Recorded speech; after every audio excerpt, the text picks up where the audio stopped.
Lieutenant Hussein right next to me shot multiple times, shot 6 times in the chest. I was shot, and we fought for our lives. When it was over, I should have been dead, because there were, at that particular time, there was one ISIS around the corner, 3 out in the street. They advanced. They shot at us from 7 yards. So that's close.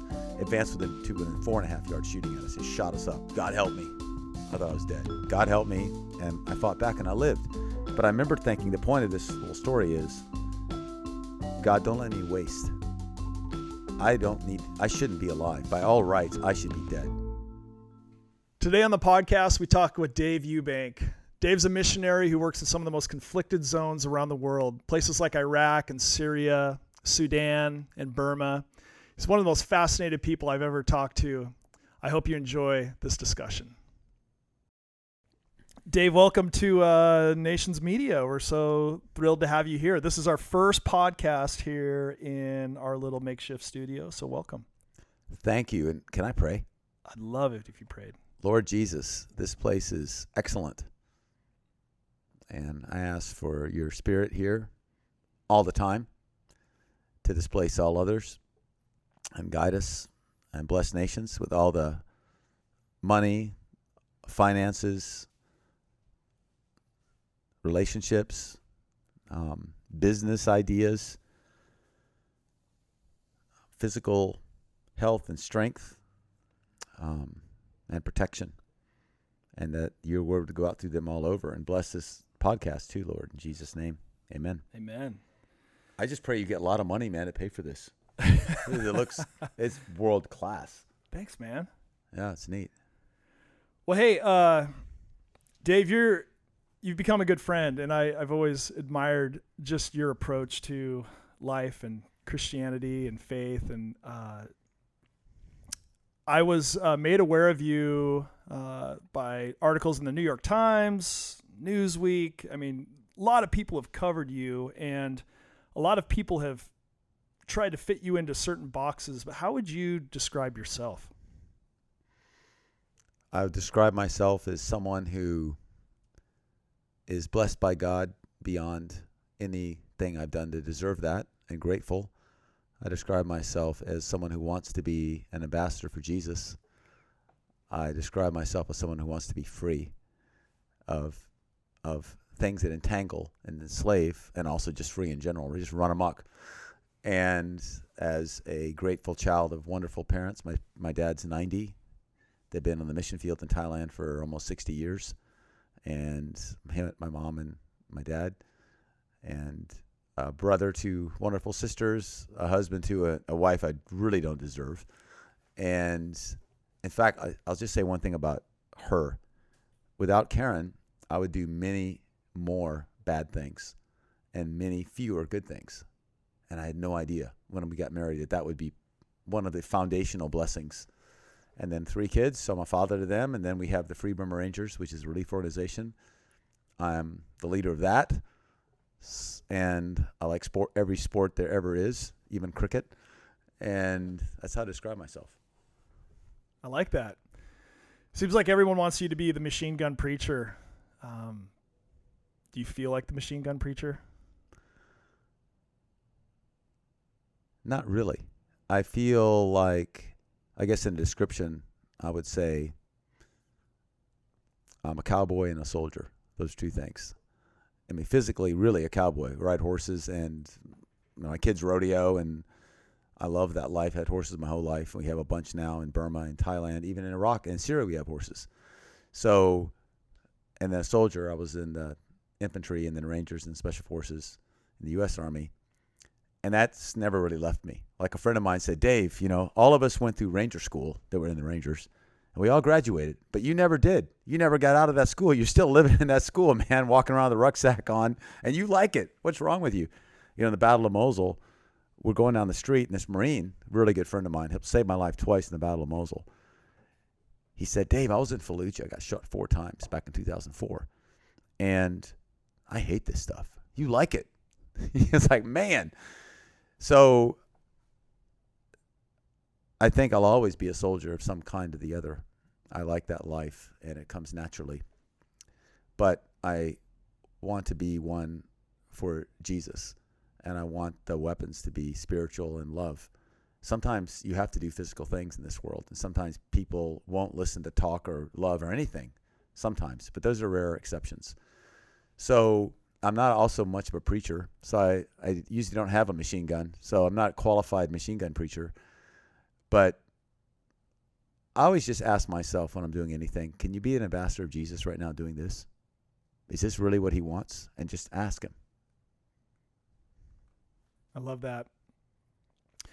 You were raised in the mission field? Where did you grow up? Well, I was born in Texas, and then when I was 9 months old, my parents went to Thailand, and I went with them. In Chiang Mai? I grew up in southwestern Thailand, between Kanchanaburi, the bridge over River Kwai, and Bangkok. But so west of Bangkok. Out in those days is jungle in the country, and rice fields, and very simple life. Like in the rainy season, it could take you 8 hours driving to get to the biggest city, and sometimes you have to use a boat.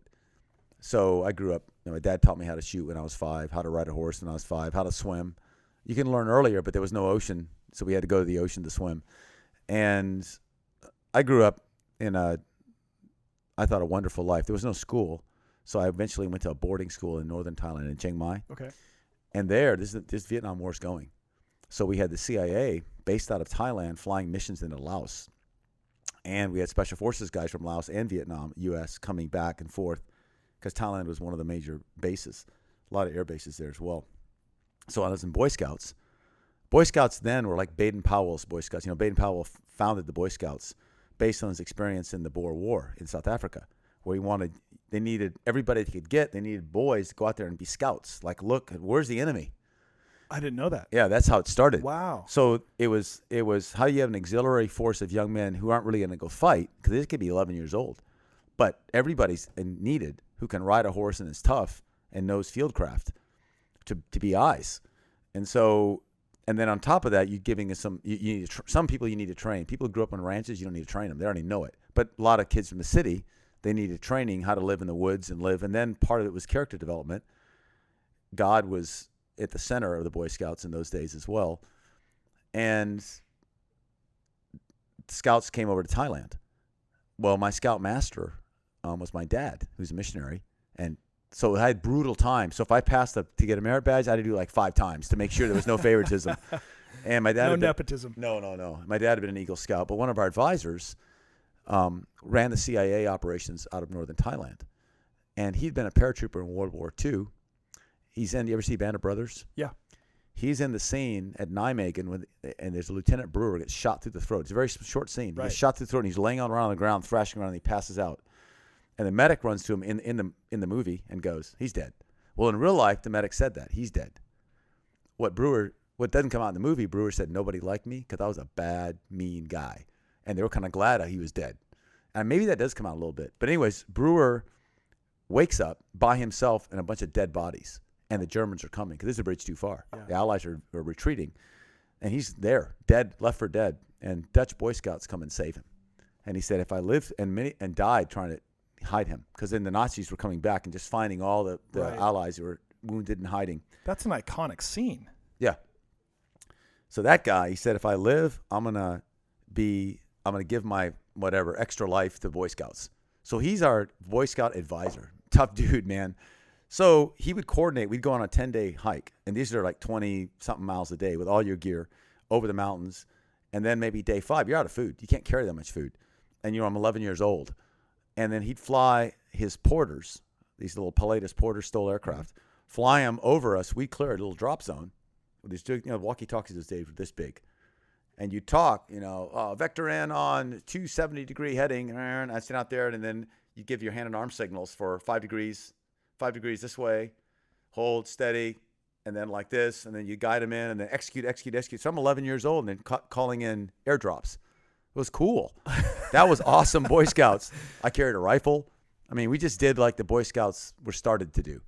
So I don't even know how we got onto that conversation, but that's how. I don't know either, but so I love it. I had horses, baby bear. We had 2 leopards. We had dogs, monkeys. We had every kind of wild animal from the jungle, anteaters, and it was a blessed life. And so you were destined from the get-go to basically be on course for what you're doing now. Share a little bit about what you've been up to the last 12 months. What has Free Burma Rangers been doing? Where have you been? I know you've been in Iraq, Syria, anywhere else? Well, before I say that, because you said something about Destin or my background, I wanted to add, I think, the most pivotal point. When I was in boarding school, so you're up there. I'm not going to see my parents until Thanksgiving, or I think it was Christmas. So 3 months. And I was 7 years old then. And right away I got dengue fever, which is a tropical disease, and I was really sick. I've had that as well. You had it. Yeah. So I'm laying there by myself, being sick, and mom... Bone break fever. Yeah, right. And mom's not around, dad's not around, and I'm homesick. And I thought, well, mom and dad believe in God, but now they're not here. Wow. Is he real? And I said, Jesus, if you're real, please help me. And I said that prayer, the desperate little 7-year-old, very sick and homesick, alone in a boarding school. Everybody else was at school. And I felt something happened in the room, and I felt something in my heart, and it was love. And later on I thought, what would you expect? God is love. So if you feel God's presence, you're going to feel love. And I felt that, and that's what you need. That's what I'm missing. And I wasn't healed right away physically, but my heart was comforted. And I thought, oh, Jesus is real. So when I went back home at the, I think, winter break, when my dad in Thai, because he led Thai services, he's an evangelist, but also does a lot of churches, he asked for the who's going to come to give their life to the Lord. I was the first one that walked up, and he didn't know. He was closed his eyes praying, and he looks up and he sees me. I'm like, wow. So that was, I think that's the pivotal event in my life. And I've had to keep asking Jesus, be my Lord. Keep asking for forgiveness. Yeah. Keep saying, even though I'm playing with the bad things and selfish things, I don't want that. Forgive me. Help me walk your way. I want the best things. You know, after one particular fight in Mosul, where Lieutenant Hussein right next to me shot multiple times, shot 6 times in the chest. I was shot, and we fought for our lives. When it was over, I should have been dead, because there were, at that particular time, there was on ISIS around the corner, 3 out in the street. They advanced. They shot at us from 7 yards. So that's close. Advanced within 4.5 yards, shooting at us and shot us up. And I said, God help me. I thought I was dead. God help me. And I fought back, and I lived. But I remember thinking, the point of this little story is, God, don't let me waste.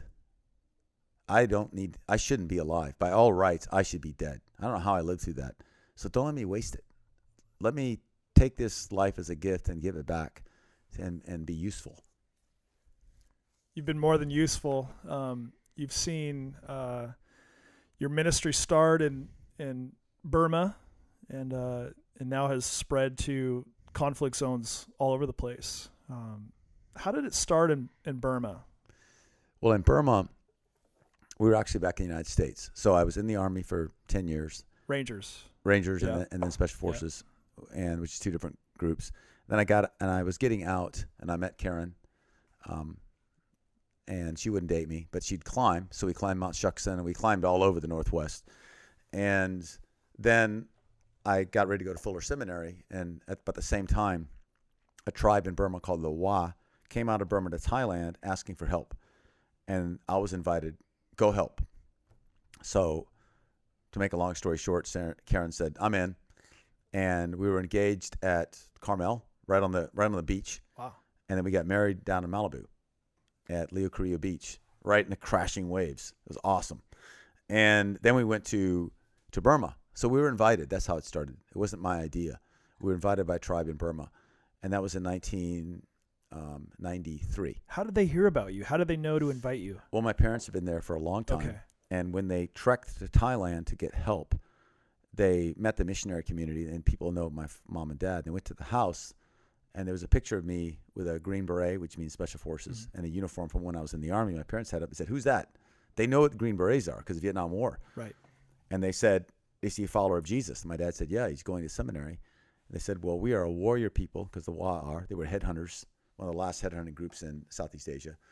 And they're still warriors. They're the biggest standing rebel army in Burma now, 20,000 troops. Wow. And they grow narcotics. They produce opium, heroin, amphetamines, the whole thing. That's how they support their army. So we need help. We need Jesus, said this one believer. And we're a warrior people. Send that guy. So we went. And that's how we first got involved in Burma. And then we saw the fighting, which is now a 70-year civil war, and the death and the chaos. And I thought, well, God, if you want us to help, I'll help one person, and they'll be glad, and I'll be glad. And there was no other plan. And then, but step by step, people began to join us. Ilya. People like Ilya. And you met a lot of them. Ilya, Monkey, Toe, Silverhorn. You met most of these guys, Joseph. So you met Ilya day one. Yeah, he's the first ranger. If I have the story right, you climbed up over the mountain into Burma. Right. And you saw firsthand the atrocities. And did you yell something like, hey, you guys should love one another? Yeah. And they fired us up. Bum, bum, bum, bum, bum, bum, bum, but they missed. And then Ilya steps out of the jungle with a hand grenade on and M16 and chewing betel nut and big red earring like a pirate, like Johnny Depp, Pirates of the Caribbean kind of affect, and laughing. And he said, I am Ilya. I'm a medic. How can I help you? And I said, man, you're like a pirate, like a pirate angel. So he was the first ranger. And then from there, other people joined us. So then we grew into what became about 30, 40 relief teams operating in the fighting areas of Burma, giving medical and other humanitarian help and getting the news out. So help the people get the news out is our main team goal. And anybody from any religion can join. You could be an atheist and join us. I want to follow Jesus. Most of our leaders end up following Jesus because they meet him and he meets their needs. But you don't have to be. We have Buddhist, Muslim, atheist, agnostic, spirit worship, Christian, all kinds of team members. But about the time we were maybe 40, 50 teams, in 2014, we were asked to go to Sudan. And so we went to South Sudan first and then infiltrated with the Sudanese People Liberation Army north into Sudan proper, the Nuba Mountains, where the Sudanese armed forces under Bashir were attacking. They bombed us every single day we were there, bombing the Nubans. And so we were there doing training relief teams and giving assistance. And then the end of 2014, we were in Burma again, and we were invited to go to help in the Middle East by Victor Marks. Hey, come over here. And then nothing much happened at that point. We knew about ISIS by then, but we're heavily engaged in Burma. And then in February 2015, we're in Shan State, Burma, northern Burma, and the Burma army had tried to block us and then catch us, but they couldn't. We walked around them 19 days, about 20 to 30 miles a day to get around them to get where we wanted to go, kind of like a big fish hook, like a semicircle. And when we're at this point, 19 days into it, I get a message saying, please come and bring your relief teams to Kurdistan, northern Iraq, and help the people under attack by ISIS because you don't have a lot of safety rules. You'll do it. I said, and then be here in 7 days. How is that possible? It took us 19 days to walk around the Burma army. So we prayed, thought, well, this would be easy. If God wants it done, that door will open. So we pray, and the next morning, 3 Burma army battalions that were in front of us, blocking us, thought that we were gone another way and got out from in front of us and went around. So we had to move about 80 miles or so in 3 days, but we could go straight now. So the bottom line is in 7 days, I was in Iraq with Peter, my son, looking at the black flag of ISIS flying over Bashika, where you were, where you guys all were, and thinking, wow, God, what do you want us to do here? And I just felt God say, give up your own way, give up the free Burma Ranger way, just come help these people. Maybe like how you go places. Okay, God, I'm going. And then the Kurdish military looked at Peter and said, you brought your son, your most precious thing. I give you my most precious thing, my country. So we got involved there, and then up on Sinjar Mountain with the Yazidis. That's where I first met Jackie, actually, because she was with Victor. That's right. They were kind of running that trip for him. Jacqueline Isaac and a few of you, Dr. Nazar. Dr. Nazar is the head of public health. Yeah, and he's the one who kind of opened up the doors for the first shipment to get into Sinjar. You guys broke through and you were the first to get supplies into that. I don't think we were the first to get, but we were. Really? We were with an early group. Okay. It was my first time, anyways. Okay. And yeah, he was instrumental opening that door. And Victor asked to go, but they said it was too difficult. And then I went up to him and I said, I want to go. He looked at me. He says, "That's your son, isn't it?" I said, "Yeah." He goes, "You're serious. I'll find a way for you to go." But then Jackie came up to me later and said, "Can I go? Can I go?" I said, "Yeah, you can go." She said, "Victor's not going to let me go. Go talk to him." So I went and talked to Victor. He goes, "Yeah, of course you can go." So she came, and then he sent a photographer. So there was one of Victor's guys, Jackie, Pete, and myself. And we all went with it turned out there was a bunch of parliamentarians, and Jackie had met some of them as well in the hotel. They were going the next day for this was the first part. The first time Parliament anybody from the government had been on Sinjar. There's a little corridor open through ISIS. So we went together on that. And then our work, we went right back after that trip, and we started doing relief work up on Sinjar. My wife and kids would be on the mountain. I'd be down in the city where the fighting was with some of my medics. And we did that, and then we were over in Brashika again, 2015, 2016. But in 2016, there was a big counteroffensive against ISIS, where the Kurds pushed ISIS out of Kurdistan and defeated them in Sinjar and in Bashika, the whole area. And that led up to the Battle of Mosul, which started in October 2016. We prayed, what are we supposed to do? And we were invited right away to go help the Iraqi army. So our family, our teams, about 20, 25 of us, and our vehicles went and joined the 36th Armored Brigade of the 9th Armored Division and started in the whole Battle of Mosul. But in between those events, from 2015 to 2017, which is the main Battle of Mosul, we'd been invited to Syria.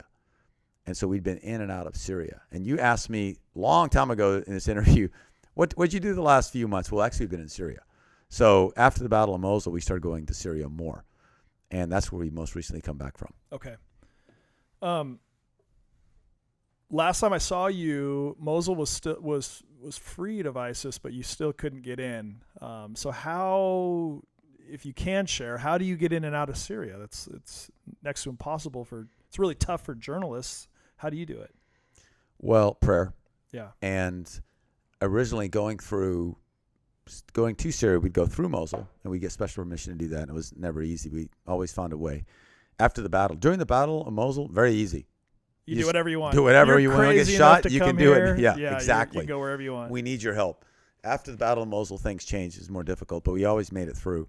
And we'd go through Mosul, through Tel Afar, through Sinjar, just going west the whole time, and then across somewhere near Kanasur, it's a little town on the border, into Syria.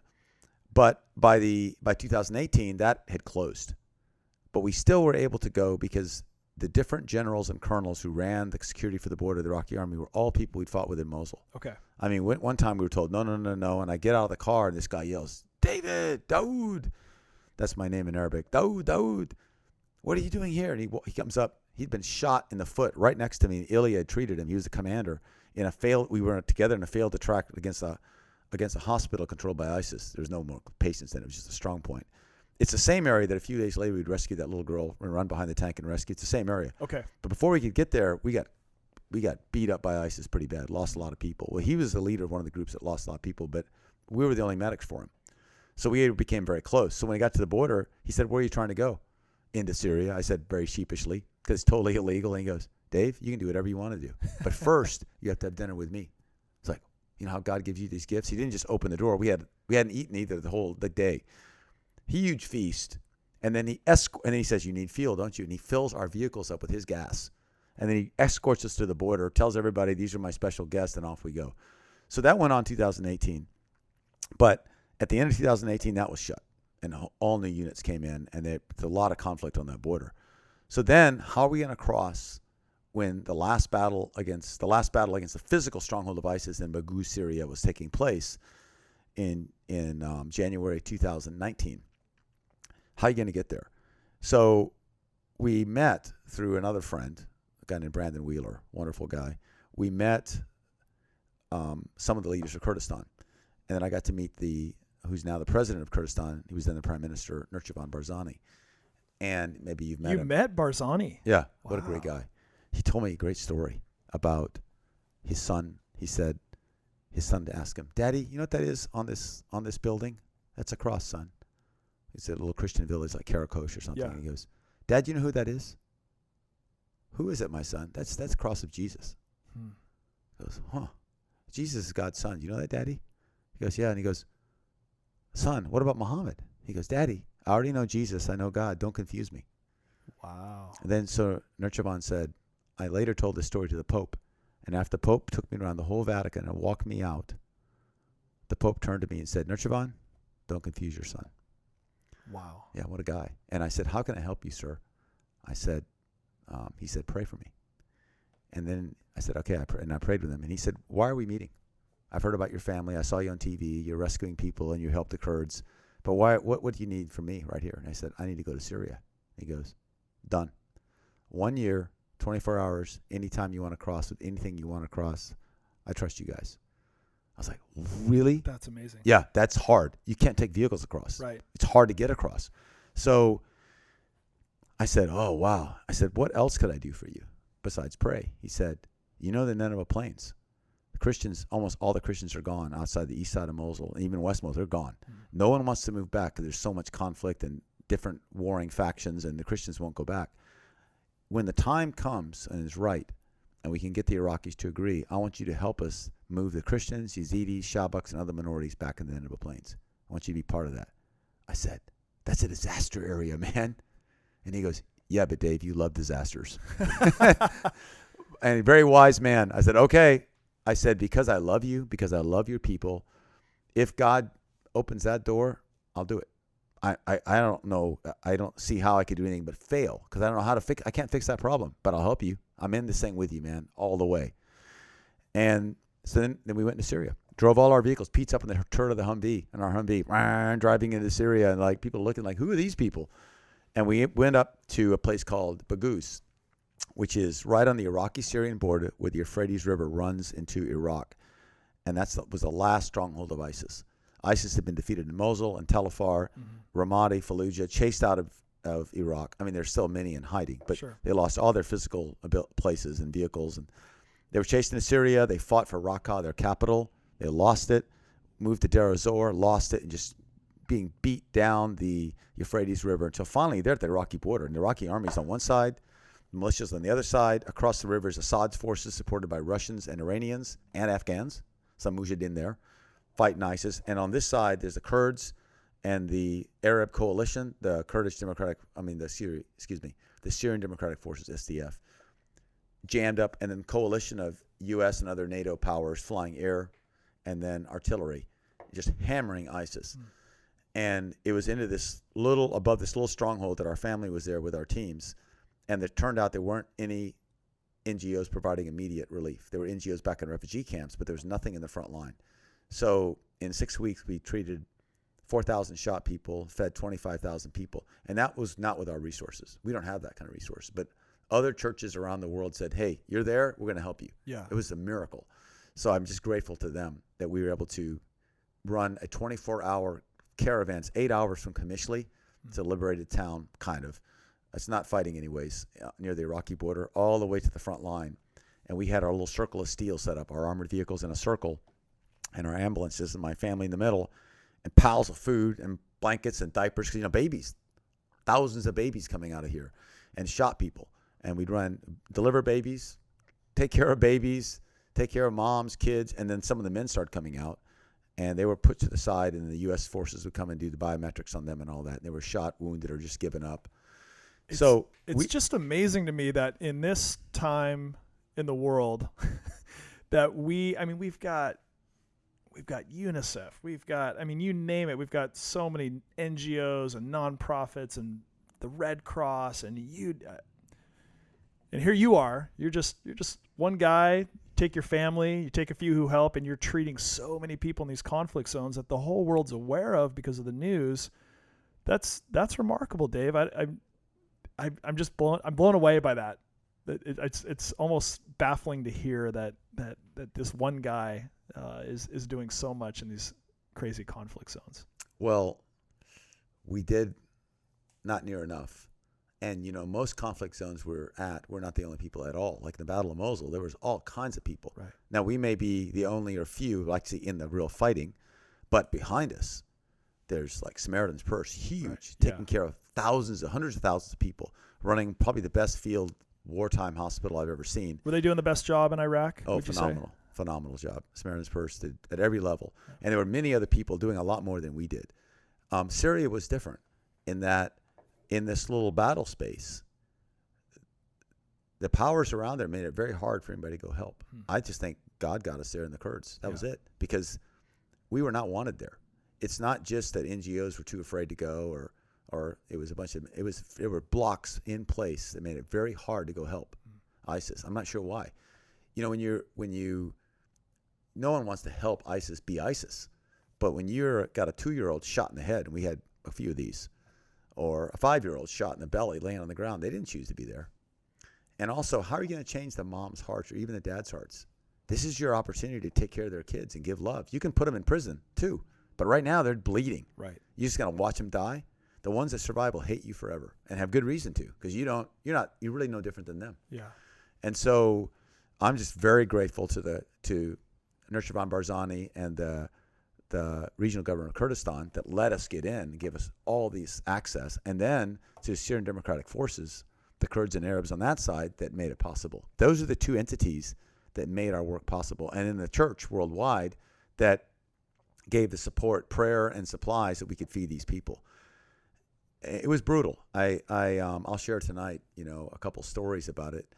But we were with our enemies every day. These are people that try to kill you. My translator was killed by ISIS, right. And maybe did you meet? I think you maybe met him before he died.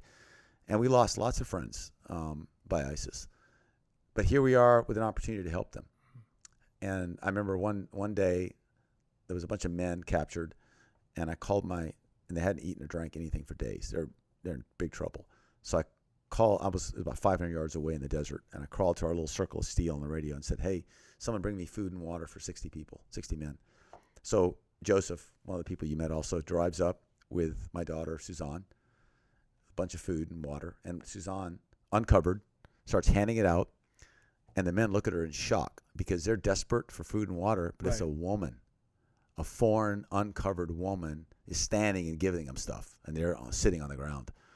And they put their hand over their eyes like this, and they lift their other hand up because they didn't want to see it, but they needed the food. Right. And I thought, there's a verse in the Bible that says, when your enemy is hungry, give him something to eat. When he's thirsty, give him something to drink. In so doing, you put burning coals in their head. I thought these burning coals were love. Yeah. Much like God keeps blessing us even when we're wrong. He loves us and gives us things. And that love is the only thing that's going to change our hearts. So many of the ISIS, maybe their hearts will never change. That's their choice. But some will. And I saw some change while I was there. They're amazing. Broken by love. Yeah. And that's the most powerful force. It doesn't mean you don't have to fight people sometimes or put people in jail. We all have to do justice. But justice without love is not justice, it's revenge. And it hurts us. So to me, when we face our enemies, Lord, protect me, because they're my enemies for a reason. It's not a joke. Give me love for them. What's the best thing for them to change? Maybe it's prison. Maybe it's getting shot. But most of the time, it's something else. So, and I there's no formula that I know of except ask the Lord, and He'll guide you in those steps. Yeah. I want to talk about pacifism. I want to talk about just force. I'm sure this comes up all the time with you. Is it okay? This is great. Yeah. Talk to me a little bit about, it's theologians, pastors, they steer clear of this a lot. In the documentary that we did, we had Jeremy Courtney in it. We had you in it. Both of you have, Jeremy's outspoken pacifist, and you're not. And talk to me about how you justify that. Tell me about your theology concerning violence and how to respond to evil. Well, my theology is this. God knows I don't. So my policy is try to obey Jesus and act in love. So, Lord, what do you want me to do right now? What do I do right now? Yeah. In the Bible, when God sent the Israelites to fight in Jericho and take it out, part of their procedure was 7 times they walked around the city. That never happened again, before or since. My point is, God has a new solution for every new thing. Right. I don't want to be locked into one thing that worked yesterday. I don't even know this person right here. Maybe I do. I don't know how to deal with it. But God, you know. And so that's my policy. My own feeling is, Lord, help me obey and be your ambassador. What does that mean right now? I think for the listeners, you have to ask yourselves that too. Is God real in my heart? Can He guide me? Is He big enough to know the answer, what I need to do in this case?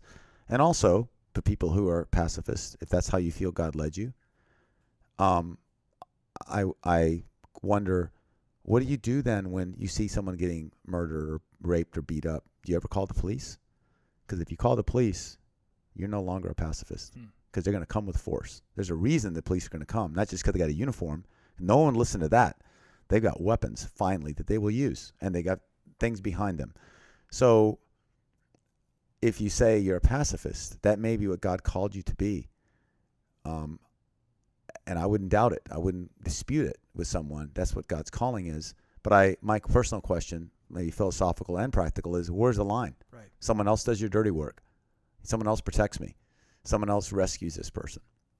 So that's just a question. I don't know the answer to that. But that's what I want to ask, and I hope people ask themselves. For example, if the Iraqi army wasn't in Iraq, nobody could help. If the Americans weren't flying air support, none of us. I had very good friends who, I don't know if they call themselves pacifists or not, but they're Mennonites, full on, with the girls with the doilies on their head and, the men with the beards, the whole thing. And they, I think, call themselves pacifists, but they couldn't have helped anybody if someone wasn't fighting ISIS, because ISIS would just kill them and take their stuff. So I've never seen a pacifist in the front lines of a battle that an army wasn't there. Right. Like I haven't seen just walk up to to Iraq, Syria and go, hey, I'm going to do this. So you can if God does it, but I feel there's some inconsistencies with that position. But to be fair, I've never met Jeremy, and to be fair to him, he might say, no. Like my dad would say this. My dad's my biggest hero in my life. He fought in the Korean War. He said, Dave, I'd fight if really God put it in my heart. But I'm more of a personal pacifist, which means my role as God has called me is I'm not going to fight. Now, I know there's armies. That's the native sin in the world. I'll pay my taxes to support them. I'll call the police. So my hands are not clean. But my role is not to fight. So maybe someone like Jeremy, that's how he would define it. It's just not my job, right, which I respect. And it actually doesn't matter if I respect it or not. He's working for God. Yeah. But I admire that. I certainly admire my father and maybe someone like him. But for me personally, I guess not. There's no but. For me, I feel exactly the same way. My question is, what is my role? And it's not always the same. So our role at the Burma Rangers is right where the fighting is, wherever it is. The jungles of Burma looks different than Iraq and Syria, but to be right there. And in where people literally get shot. That's right. And most people, when they watch the news, they see the tanks, the planes, the soldiers. But when we spent time with you in Iraq, we see the playgrounds, the kids, the moms. They don't get to choose whether they're in a war zone or not. They're at their home. Right. And it came to them. And that's your ministry. And how that pertains to the whole pacifism, just action, whatever debate, whatever you want to call it. I think it's really easy to make up, think you've made up your mind when you're millions of miles away from these conflicts. And what I love about both you and Jeremy is that you've postured yourself in the toughest places. And, even when we pressed Jeremy on it a little bit, he says, yeah, there's a limit to my love. And, he's hoping to push that back even further. And I really respect that about you. I remember, Dave, we were driving into Bashika, which is just on the outskirts of Mosul, and I was driving in the front seat of the ambulance, and it was my first time to the front lines. And we were talking. I don't remember what we were talking about, but you you looked over at me for an uncomfortable amount of time, and as you were driving, and I was, my senses were heightened. I was waiting for that scary moment in the film to happen. Just boom. Yeah. Fortunately, it never did. But you looked me in the eye, said, Joel, be great at hearing the voice of Jesus. And I think you've modeled that, Dave. You're good at that. I've been with you in those high stress situations, and your first response isn't to pick up a weapon. Your first response isn't to respond to the violence with anything but prayer. You go right to it, and your prayers are quick and short, but they're sincere. And I really respect that about your spirituality. How do you relate to God when you're in those tough places beyond prayer? What does your spirituality look like in the war zones? I don't know if this helps or not. But I have two stories that kind of illustrate how we serve a living God with different answers for different problems. And the first was, and maybe I told you this story already, when Kurdistan, this is before the Battle of Mosul, it's in the Battle of Bashika, where the Kurds are liberating Bashika, and there's a trench system.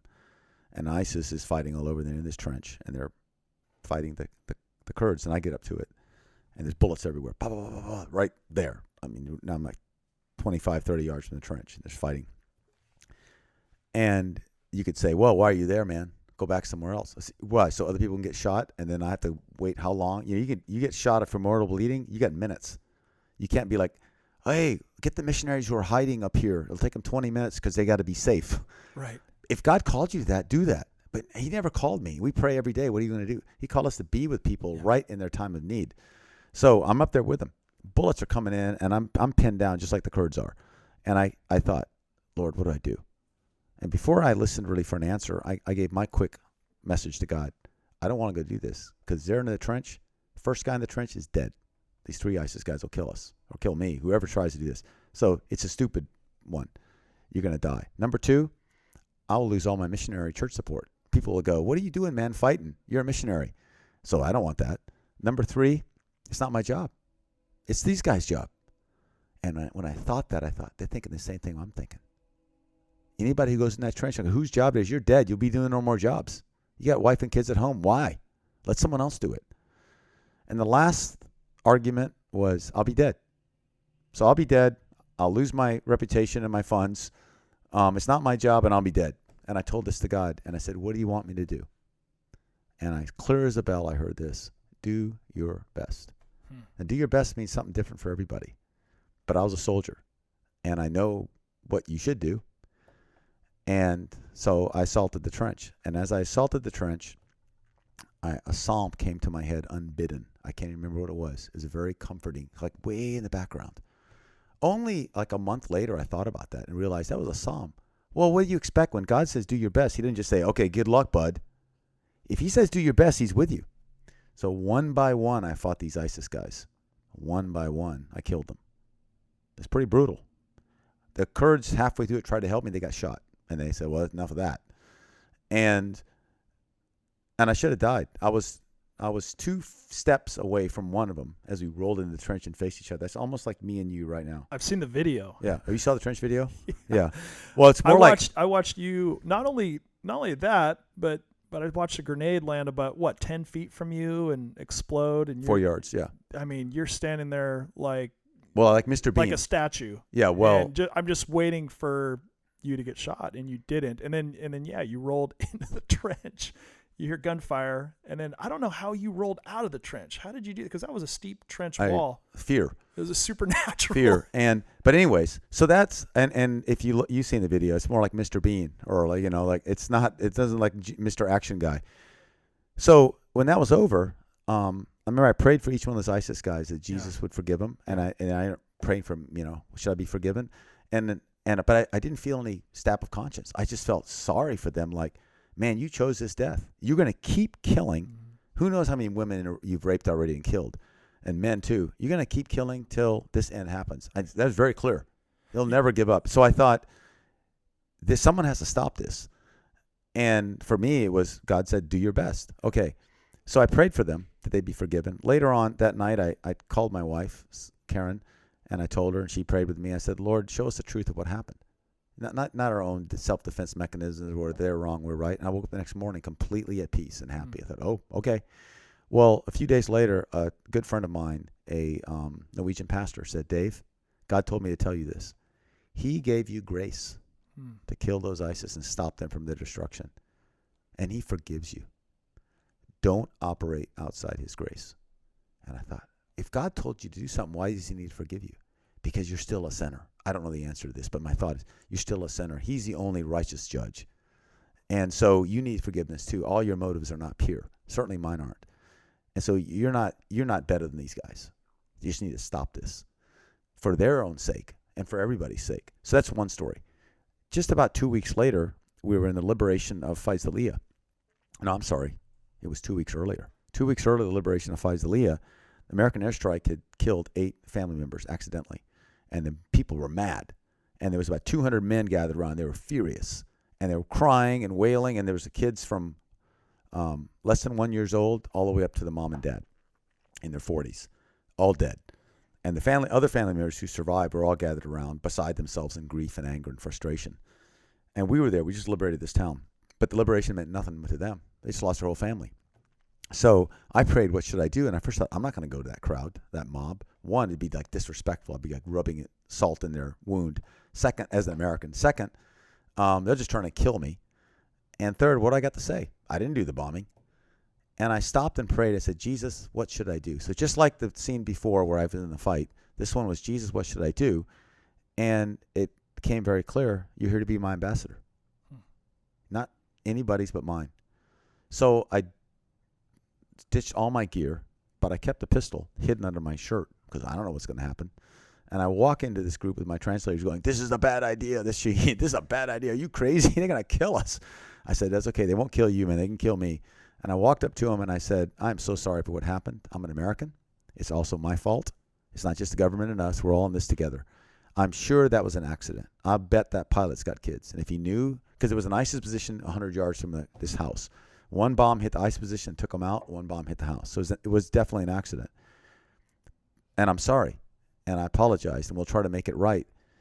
But please forgive me and forgive us. And when I said this, I didn't know what else to say. They just looked at me stony-faced. And I just finally said, I want to pray. And I got on my knees. And I prayed. And when I got done praying, I said, there's one more thing. I can give you one more thing, and that's my life. I've got a wife and 3 kids. I won't have time to call them. I have a pistol in the back of my pants under my shirt. You can take it out and shoot me with my own gun. I will not fight you. I will never fight you. It's only one life compared to 8, but that's all I can give you. And the older brother looked down at me and lifted me up. Big dude, man, lifted me up and started crying and hugged me. He said, we will never kill you. You're our family now. Wow. That was love. And so the point of those, and we became close. We put a playground in that place in honor of those kids who were killed. We became close to that family, that community. But the point of these 2 stories is they're 2 different, I feel, responses based on what God, I feel, asked me to do. I can't prove either one was right, but they felt right, and they still feel right, as best as a weak, person does. And I have weaknesses of pride, anger, love of action, violence. I have a ton of weaknesses, but I think I try to take those and lift them up and say, God, take all these. I don't want to be led by them. How do you want to lead me today? And so sometimes, like in the trench fight and a few other times, it's fight these guys. Not because you're better than them, because it's got to stop. And other times it's no, put your hands up and get ready to give your life away. So I don't know what will happen. And I know this. When I don't listen to God, I usually make a mistake. If I stop and listen, he's got a way. Washington Post just came out with an article that before ISIS, 15,000 Christians in Mosul. Today, 40. You fought in Mosul. You fought surrounding Mosul for nearly a year. You've lost friends. You've lost more than 40 people just that you... Our friends, yeah. Your friends. Is that hard to hear? Yeah, I was in an area... We were pushing in a place called Hawi Kanisa, which means place of the church. Kanisa means church. It's the most beautiful part, I think, of Mosul because it's mostly green. It's around the northwest side of Mosul, the green strip along the Euphrates. And the Christians had cultivated it. It was little farms and big yards and beautiful houses and churches all along the river. It was the best part of Mosul. Gone. As soon as ISIS came, those Christians are dead or run away. And then we came in a place called Tammuz 17, where we faced ISIS many times. I was shot there. And we finally liberated Hawi Kanisa, but there's no Christians left. There were some caretakers who used to work for the Christians, very sweet farm family we're still friends with today. We stay at their farm all the time every time we go there. But it's gone. And it's hard to come back, not only because of the rubble and the ruin and the memories and dead bodies, but it's hard to come back because there's forces there that don't want you to come back. There's underground ISIS sleeper cells that are still active that'll try to kill Christians. There's militias that are against Christians coming back. And so very few have come back. They feel like they're just going to die there. It's not, and no one's going to protect them. So, and that's also the same thing in Syria. In eastern Syria, from the Euphrates River back to the Iraqi border, in that little area of Syria, there was 200,000 Christians before ISIS. There are 60,000 left, and they're not coming back. Almost every church I saw that ISIS came to destroyed. It's kind of an aside. We're trying to help rebuild the church in Raqqa right now, in the middle of that project. But in Raqqa, there were 5,000 Christians. And after ISIS, there was nothing. Now there's 19 have come back. That's it. And I've heard 23 more families might come back. So that's very small. How many Can I add one thing? Yeah. So I was in the middle of this wrecked church praying. Yeah. This was back in May this year. And I said, we should pray for the church. And I closed my eyes and I prayed. And I prayed this, among many things. And God, please help us rebuild the church and bring people back. And right away I thought, that's a dumb prayer. I don't want to come back here. What if some rich churches give us a lot of money to rebuild the church? What a bad stewardship to build this thing that no one's going to come to. So that's a dumb prayer. I don't want to ask for money. I don't want anybody to give us money for something that shouldn't be here. So I stopped and I said, Lord, how do you want me to pray? And clear as a bell, I heard God say, pray what you just prayed, but this time with faith. Oh, okay, Lord, please help us somebody rebuild the church and may the Christians come back. I walked out of that building and up come two strangers. One guy with an AK, one guy not. And he goes, what have you been doing here? I said, praying for your church. He said, we've been praying to rebuild this church. I'm a Christian. See the cross tattooed on my forearm? I was shot 4 times by ISIS. All the Christians fled. I'm one of 19 who's come back. And we're praying to rebuild this church. Wow. And then I told a friend about it, and he gave us some funds to start rebuilding the church. But the opposition is this. There's a spiritual opposition we can't see with our eyes. There's Satan, and you can feel it there. So that needs to be prayed against. That's the real battle. In fact, one of my little life lessons is when someone's really mad at you, your enemy, really they're not your main enemy. It's Satan behind them. Don't get too mad at them. Yeah. But anyways, it's Satan and his demons. Second enemy is ISIS. It's all over the place still. And they're going to want to blow the church up. Third is other tribes that don't want a Christian church rebuilt there. And then, so you have many obstacles, but we're right in the start of it right now. What are the needs? How can listeners support this effort? Well, we need prayer, that we actually do follow Jesus. We're talking about pacifism and war. And to me, it came down to, what does God ask you to do? Yeah. So pray for us that we actually listen and hear his voice, not another voice, and we act on it in love, whatever it is. That's number one, is prayer. If people feel they want to get involved with their governments, like the U.S. government, hey, we need to help these people more, need to help the Syrians more, the Iraqis more, the ethnics of Burma more, that's very important. That'd be a big help. Volunteering, if you've got any kind of skill or interest in any area, God's kingdom is big. There's many ways you can help as a short-term volunteer or long-term volunteer. Funds, it costs money to rebuild churches, for example, or buy medicine to treat people. That's another way to help. I think those are the main ways I can think of. What would your advice be for this generation that's coming up to get involved in places where they see so much injustice? They hear about ISIS. They hear about what you're doing. How can this generation, specifically towards high school, college, post-college age kids, how can they get involved and participate in seeing the kingdom advance? I think the first thing is prayer, and ask Jesus to help you with a personal inventory of your life. What am I doing? Yeah. Who am I serving? Yeah. What am I doing that's wrong? Because how are we going to clean up the street if our old house is a dump? Yeah. So first thing is, and that's a daily thing for me to do, not only, multiple times a day. Forgive me for that thought. Forgive me for that word I said. Help me be useful in your kingdom. And I found when I prayed that, I'm not less free. I'm more free. God's never hurt my fun time. And that's the very first thing. And then within that, God, what do you want me to do? And it may be right here in California. I need to take care of this issue. I'm going to be part of this struggle. It may be around the world, but God's going to guide you in that. He's going to put those things together. We align ourselves with God, ask him to clean us out every day or whatever it takes, and then he'll guide you. It'll come to you. I like that. Dave, how are your kids doing? I know Peter he's your youngest. He was the youngest kid to ever climb Mount Rainier, 14,000 feet up in Washington. Yeah, he was 6 when he climbed that. 6 years old. 6 when he climbed the Grand Teton. He was youngest for that too. 5 when he did the Tewa-Knot. The girls are into rodeo. 4 in the brothers. 3 when 3 years old, he's climbing mountains unassisted by me. That's usually unreal. With a big sword, a real sword, because he liked to carry it. Like, holy cow, the thing's dragging up the mountain. But this time in the States, it's a blessing. And again, it's the wonderful people here in America that lend us good horses. When you ride barrels in Cody or Jackson, Wyoming, in rodeo, or in Washington State with rodeo, they can't just be any horse. They got to be fast. They got to know the pattern. You're competing against professionals. And so just awesome, generous, salt-of-the-earth people give our kids horses to use. And they did well. And they won some events in Wyoming, and Pete rides bulls and steers. He's old enough. He's 13 now. We ride some bulls, which is eject him like a ping pong ball, man.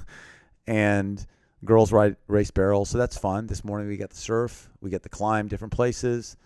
So you come home. Is this furlough? Is this, you do this every year? You come back, and how long are you usually in the States for? Usually depends. About 2 months. 2 months. Yeah, and you're speaking at churches. Speaking at churches and meeting friends. Yeah. And then playing. Rodeo. Ride horses, climb, surf, skydive, whatever we can hunt in Alaska, whatever we can do, we do. That's awesome.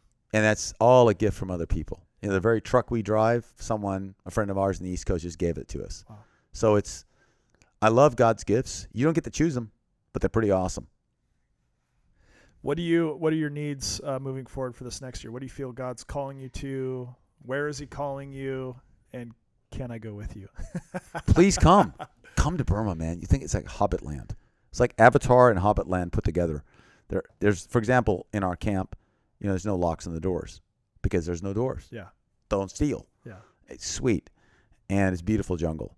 So we're going to get ready to go back in about 9 days. We fly back to Thailand. And then we go back into Burma, Iraq, and Syria based on the needs. We have now 90 teams in Burma. Wow. And we've got a team in Syria and a team in Iraq. And I just pray. I really don't know the answer to your question because I don't know where we're going to go next. It's where are we most needed. And we learn that by discussing together with our family, our staff, and all the leaders of these different teams. We all get together and decide, where should we be? Where should you be, Dave? How are you most useful to us? And prayer. So I really don't know what the next few months will hold.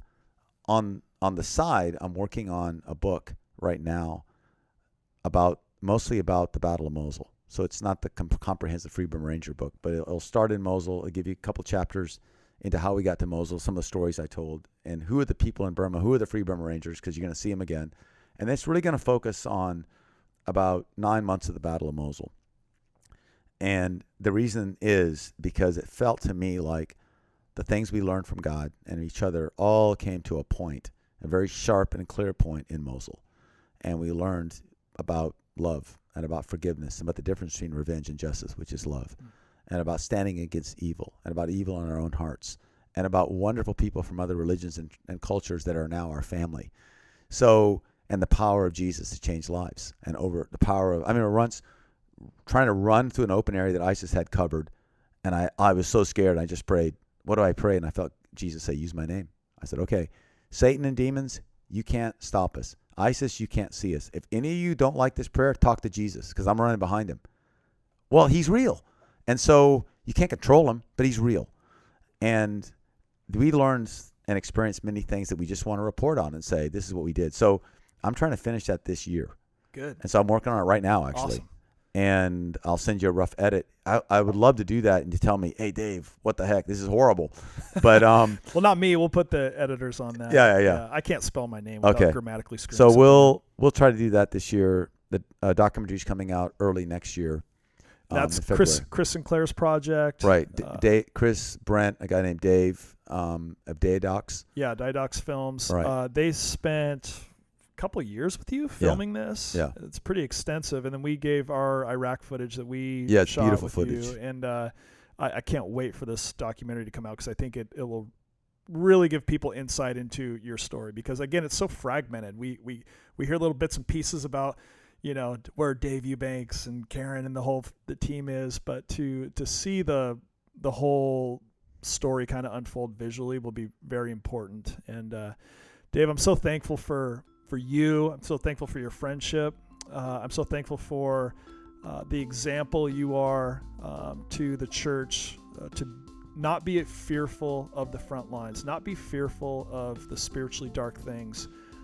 You live out your faith, and I'm really, really, really thankful for you. So thank you for being on the podcast today. Thank you, and God bless you and nations in Jesus' name. Amen. Amen. Thanks, Dave. Thanks.